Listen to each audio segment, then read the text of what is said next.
There is a particular kind of wound that never quite closes on its own. It does not come from a stranger. It comes from your own people, a brother, a friend, the ones who were supposed to protect you. Betrayal. You know the weight of it, the replaying of it at 3 in the morning, the question that will not lie still. Was it all for nothing? The pain, the wasted years, the door that slammed shut. Did any of it mean anything at all?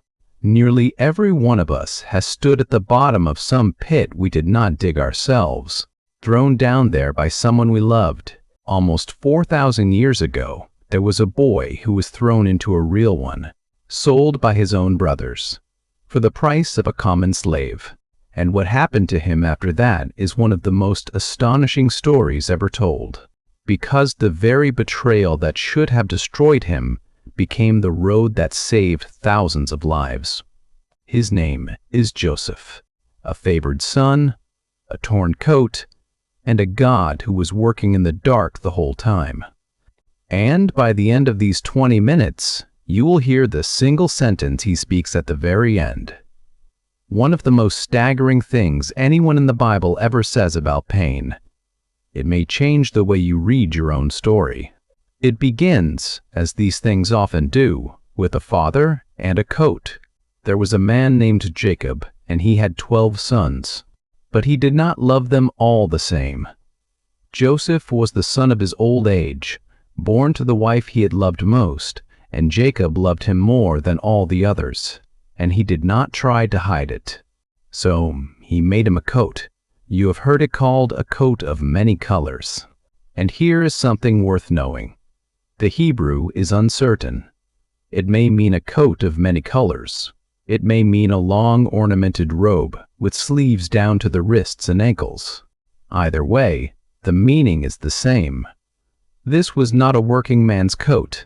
It was the kind of garment a nobleman wore, a robe for someone who would never be sent out to labor in the fields. It was, in cloth, a declaration. This is my favorite. This is the one who matters. And every time his brothers saw it catch the sunlight, they read the message underneath it. You are not the favorite. You never will be. The Bible says it plainly. His brothers hated him and could not speak a kind word to him. And then Joseph had a dream. He should have kept it to himself. He did not. Listen to this dream.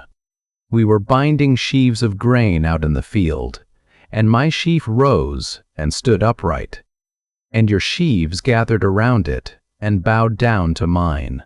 You can imagine the silence at the table. So you think you will reign over us. You think you will rule us. And they hated him all the more.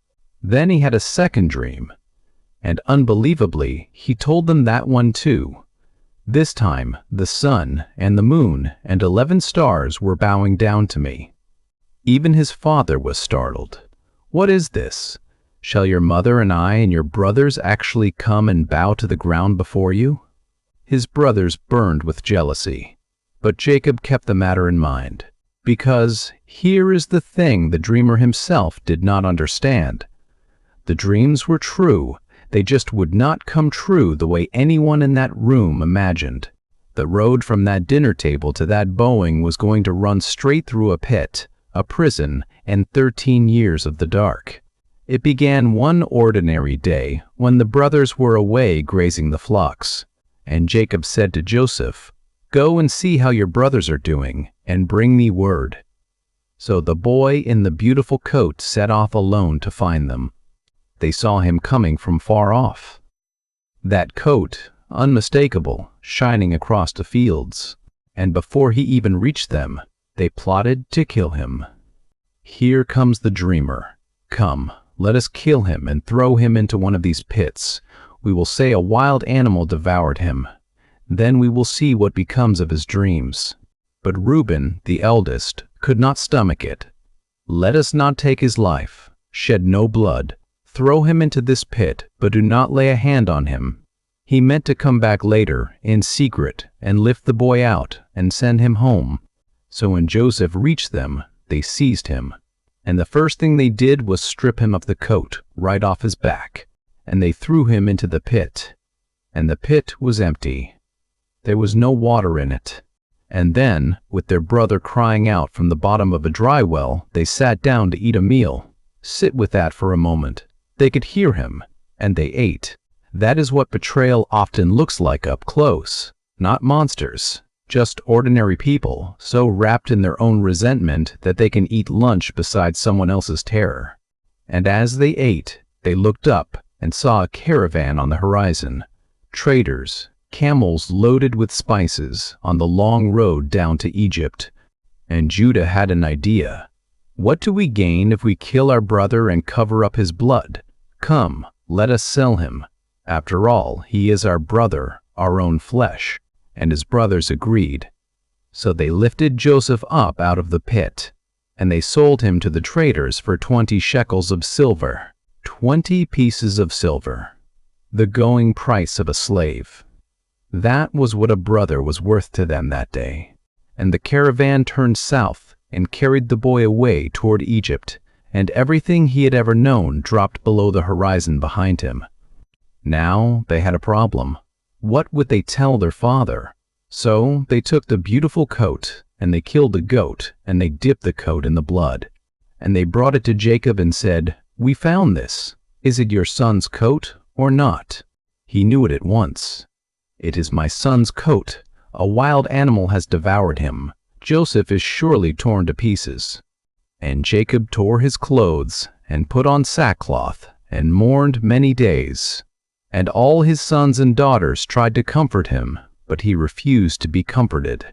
"No, I will go down to the grave, still mourning my son." A father broken over a lie. A boy vanishing into a foreign land, and not one of them able to see the hand that was already at work. Because this is the secret thread running through the whole story of Joseph. Watch for it.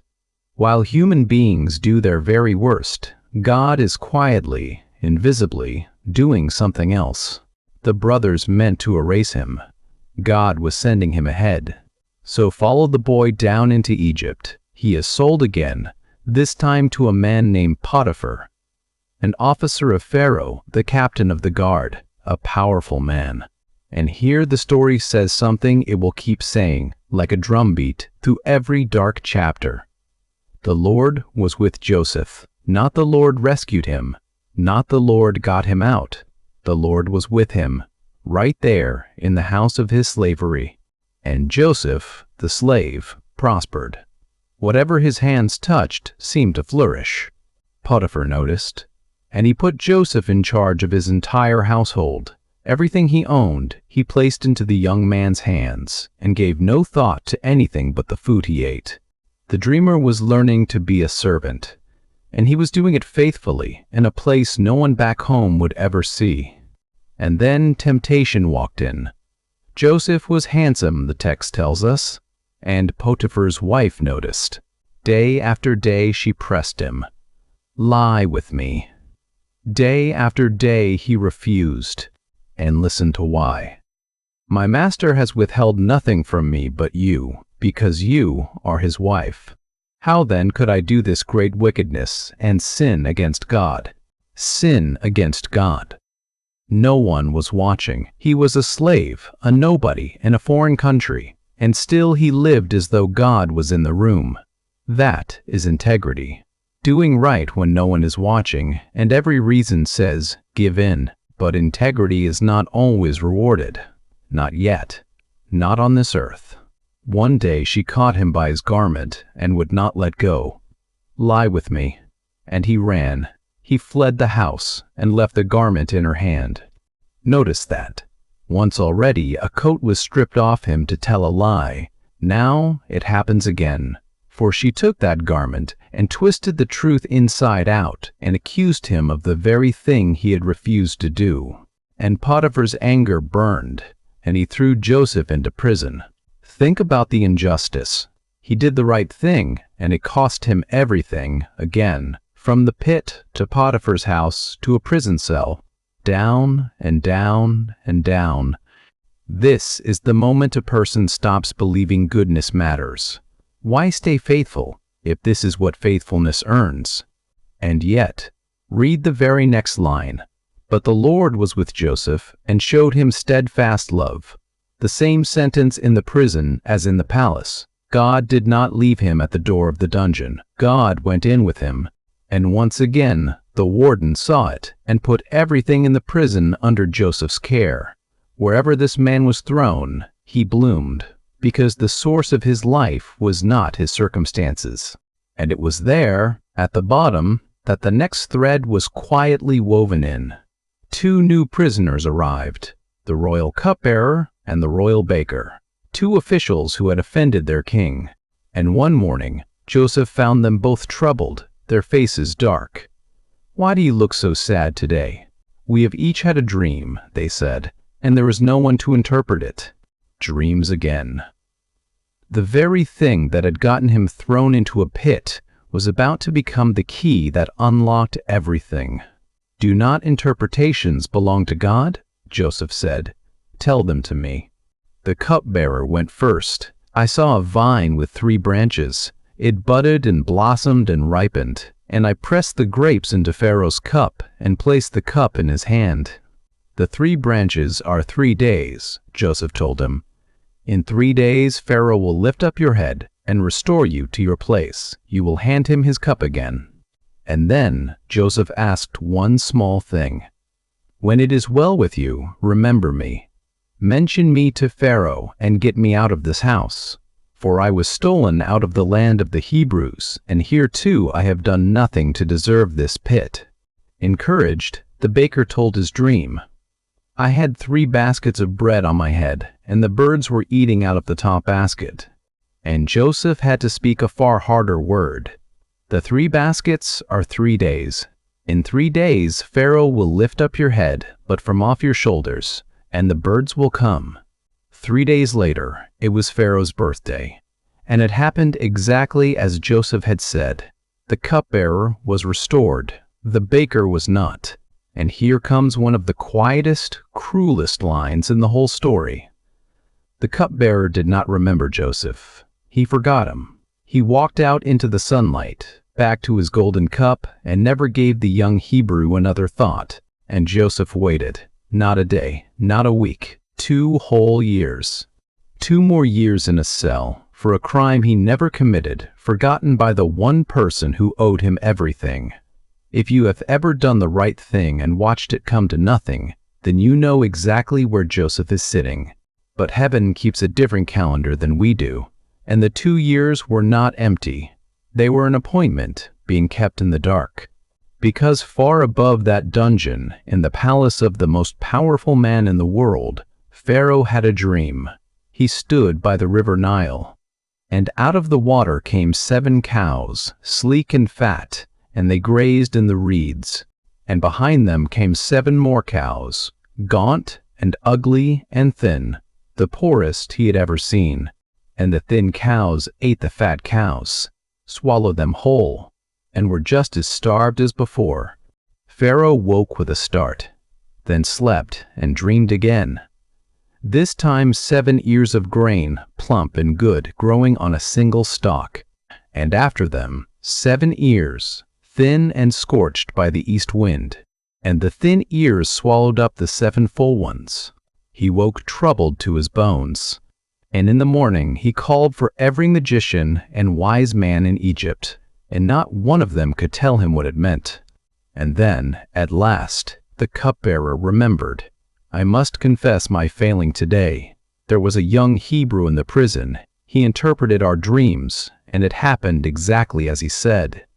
And Pharaoh sent for Joseph, and they hurried him up out of the dungeon. He shaved, he changed his clothes, and a slave was brought to stand before the throne of the world. "I have heard that you can interpret dreams," said Pharaoh, "and here is the answer that tells you everything about who Joseph had become in the dark." "It is not in me," he said.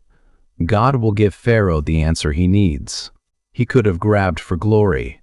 Instead, standing in front of the one man who could free him or kill him, he pointed away from himself, to God.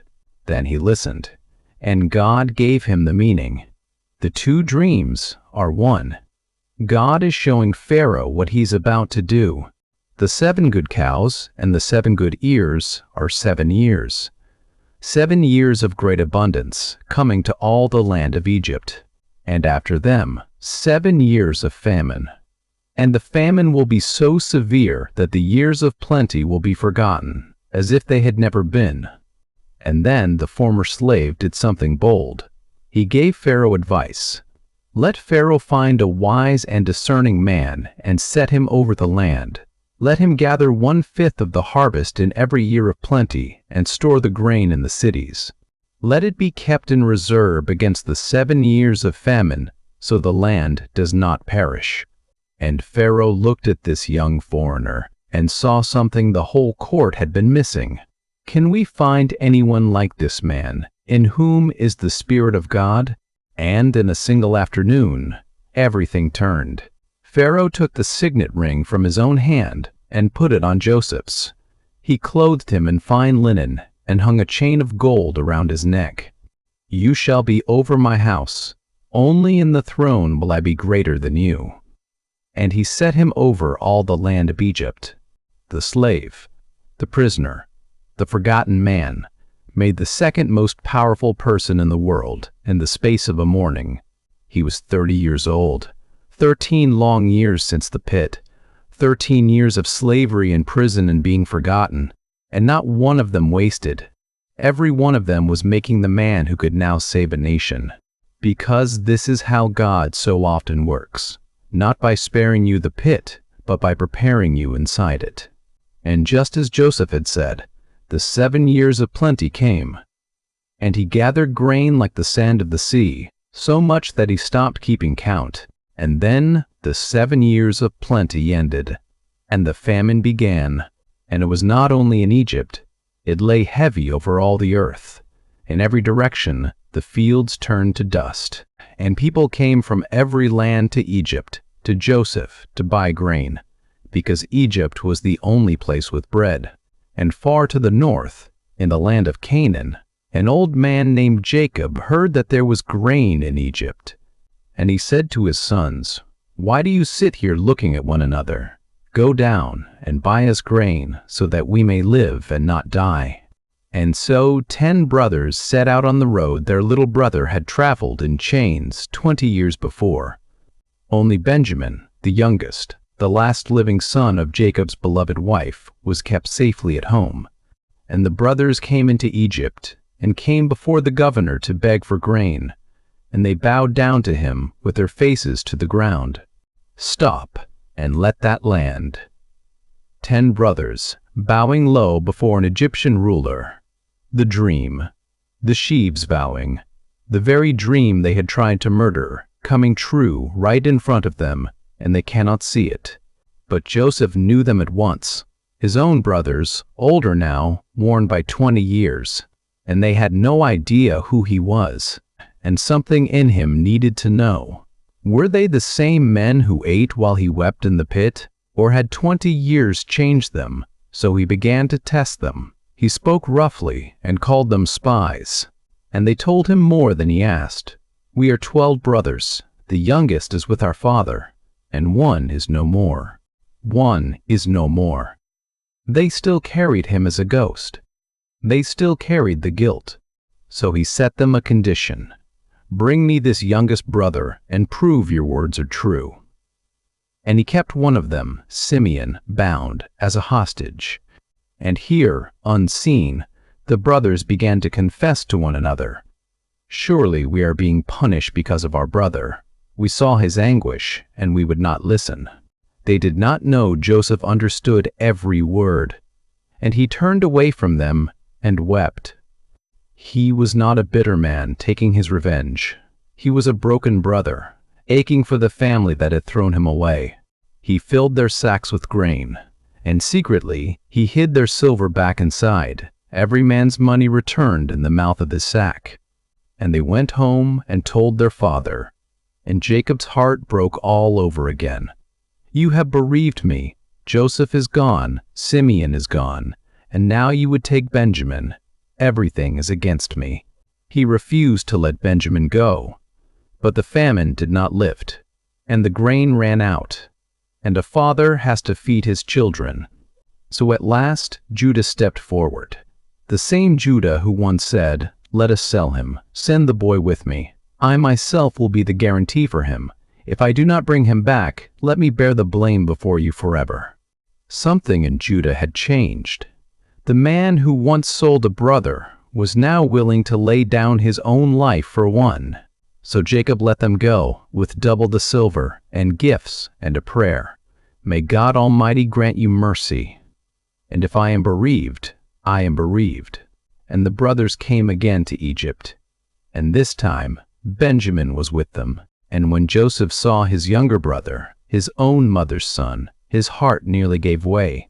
He hurried out of the room to find somewhere to weep, then washed his face and composed himself and ordered a feast.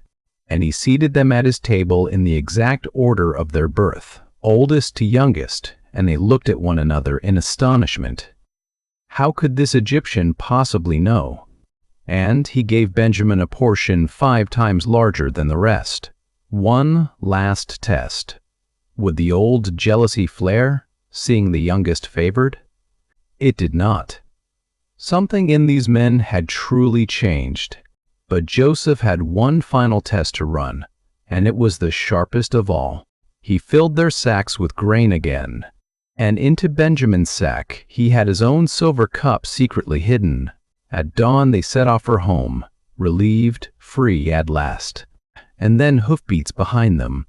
Joseph's steward overtaking them on the road. "Why have you repaid good with evil? You have stolen my master's silver cup." They were horrified. "Search us. If you find it with any of us, that man shall die, and the rest will be your slaves."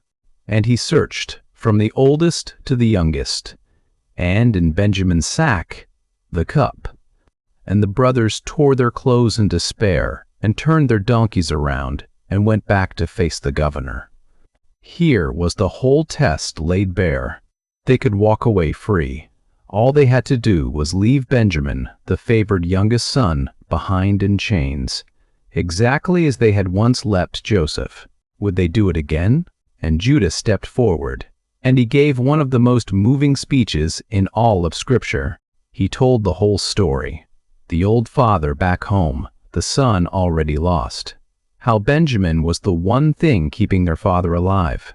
If the boy does not come back, our father will die of grief. His life is bound up in the boy's life. And then, the words that broke everything open. "So please, let me remain here as your slave, in the boy's place, and let the boy go back with his brothers." There it was. A brother offering to trade his own freedom to save the favored son. The exact opposite of that day at the pit, where once they sold a brother for silver, now one would give himself away for free. And Joseph could not hold it in 1 second longer. He cried out for every Egyptian to leave the room. He had to be alone with these men. And then he broke. He wept so loudly that the whole household heard it through the walls. And he said the 3 words those men never dreamed they would hear. "I am Joseph. I am Joseph. Is my father still alive?" And his brothers could not answer him.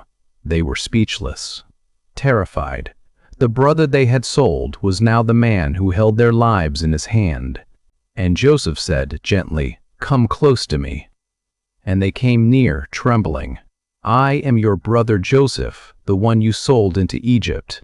And now, brace yourself for what he says next, because this is the summit of the whole story. "Do not be distressed. Do not be angry with yourselves for selling me here, for God sent me ahead of you to preserve life." Do you hear it? He does not deny what they did. They sold him. It was real. It was evil. But over the top of their evil, he can now see another hand at work. God sent me to save lives, to save yours. "It was not you who sent me here," he tells them, "but God." 20 years of pain, and Joseph has finally read the sentence God was writing the whole time, through the pit and the prison and the forgetting. And then he fell on Benjamin's neck and wept. And he kissed all his brothers and wept over them. And only then, after the tears, were his brothers finally able to speak with him. Forgiveness had come to the surface, and it did not pretend the wound was nothing. It simply refused to let the wound have the last word. Then Joseph sent them home with wagons and provisions to bring the whole family down to Egypt. "Hurry, bring my father to me." And imagine that moment in Canaan. The old man, 20 years in mourning, and his sons come running. Joseph is still alive. He is ruler over all Egypt. And Jacob's heart went numb. He could not believe it. It was too much. But when he saw the wagons Joseph had sent, the spirit of the old man revived. "It is enough. My son Joseph is alive. I will go and see him before I die." And Jacob went down to Egypt. And Joseph rode out in his chariot to meet him. And he fell on his father's neck and wept there a long, long time. And Jacob said, "Now I can die in peace, for I have seen your face, and you are still alive." And Joseph settled his father and his brothers in the best of the land, a region called Goshen, where their flocks could graze and the family could grow.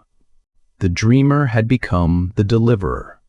The 11 stars had bowed, and the family that betrayal had torn apart was whole again, gathered under the care of the very brother they had thrown away. And the years passed, and in time old Jacob died, safe and surrounded by his sons, in the land his lost boy had saved. But when their father was gone, the old fear crept back into the brothers' hearts. What if Joseph still hates us? What if he only held back his revenge for our father's sake, and now he will finally pay us back? So they sent him a trembling message, and then came and fell down before him. "We are your slaves. Please forgive the sin of your brothers." And when Joseph heard it, he wept. He wept because after all these years, after all the tears and the wagons and the weeping on necks, they still could not quite believe they were forgiven. And then he said it. The single sentence this whole story has been climbing toward. The one you were promised at the very beginning. Do not be afraid. Am I in the place of God? As for you, you meant evil against me, but God meant it for good, to bring about that many people should be kept alive, as they are this day. Read it slowly, because everything hangs on it. You meant evil against me, but God meant it for good. He does not say it was not really evil. It was. He does not say it did not really hurt. It did for 20 years. What he says is that the same event, the very same betrayal, held two intentions at once. Theirs to destroy, God's to save. And God's intention did not cancel out theirs by erasing it. It ran straight through the middle of it and turned it, without their permission, into rescue. This is what the Bible means by providence. Not that God causes every evil, but that no evil is ever the final word, and none of it lies outside his reach to redeem. The pit was real. The prison was real. The lonely years were real.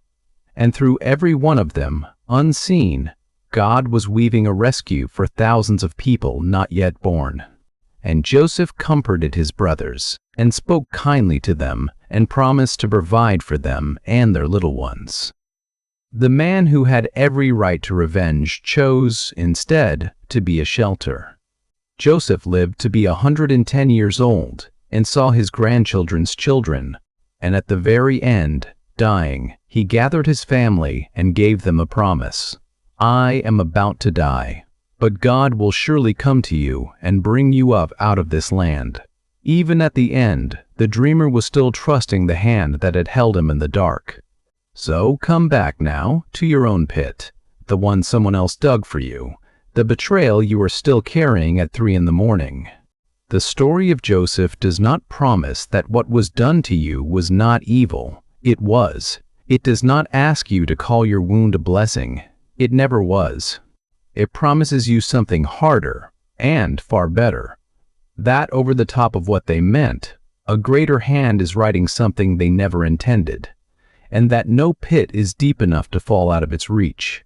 You may not see it yet, Joseph did not, for 13 years.